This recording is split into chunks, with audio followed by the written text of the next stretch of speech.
You are Hao, the apprentice of a great and powerful wizard. The great wizard feels the time has come to prove yourself as a true wizard, and as such, you must collect the 4 greatest gifts known to man: wealth, wisdom, happiness, and peace. Mystery Quest is a single-player action platformer released in the US in 1989 and was published by Taxan. However, it was first released in Japan in 1987 by Square. I mention this because Mystery Quest definitely has that 1987 NES look and feel to it. You can use the A button to jump, and the B button will fire magical projectiles at your enemies. There is some critical information regarding the controls that the manual does not explain anywhere. You'll notice that Hao doesn't run very fast, but if you tap the B button, you will begin to run faster, which, most importantly, allows you to jump further. This technique is essential for making certain jumps in the game and took quite a while for me to figure out on my own, leading to some frustration. Hopefully, this bit of information will help you out if you decide to embark on a mystery quest of your own. When you first start the game, you'll be in a large side-scrolling overworld where you'll have to make your way to each of the 4 castles that contain the 4 treasures that you'll need to prove you're a real wizard. As you progress through the game, you'll notice that your vitality continually drains even when you're not taking damage. You can collect hidden stars by jumping on certain platforms, which restore a little bit of vitality. You'll definitely want to keep your vitality high beyond the obvious reasons, because the game plays an extremely annoying alert sound effect while you're low on health.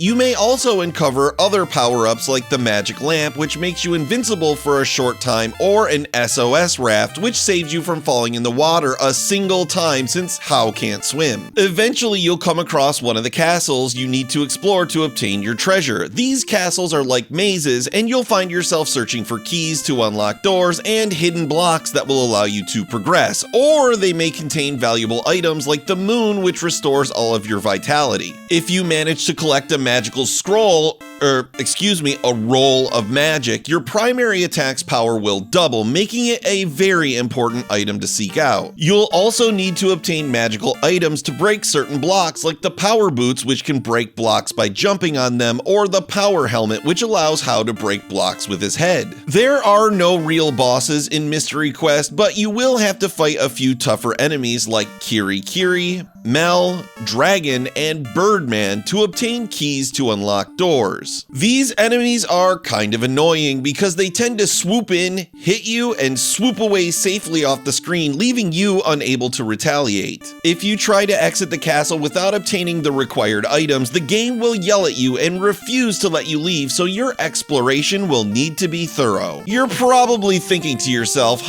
you go around destroying random blocks to obtain items. This reminds me of Milan's Secret Castle, and yeah, it kinda does. Interestingly, Milan's Secret Castle actually released first, so I wonder if Mystery Quest drew some inspiration from it. There are some differences. Mystery Quest has a greater focus on the platforming, with some sections offering a pretty decent challenge, which I enjoyed. The biggest difference between the two, in my opinion, is that in Milan's Secret Castle, there's a lot of back and forth, collecting money to buy things, exploring the same rooms, leading to a feeling of been there, done that, while you always kind of feel like you're moving forward in Mystery Quest. If you persist through the entire overworld and all 4 castles to obtain the 4 great gifts, guess what? You win, but Mystery Quest admonishes you and lets you know you didn't do a good enough job to become a real wizard. Just like many other Taxan games, you have to beat the game multiple times in a row to receive the true ending. I hate it when games do this, and I'm sorry, I'm just not gonna do it unless I really love the game. Not only that, but the 3rd and 4th castles are basically copy-pasted versions of the 1st and 2nd castles, so it's like,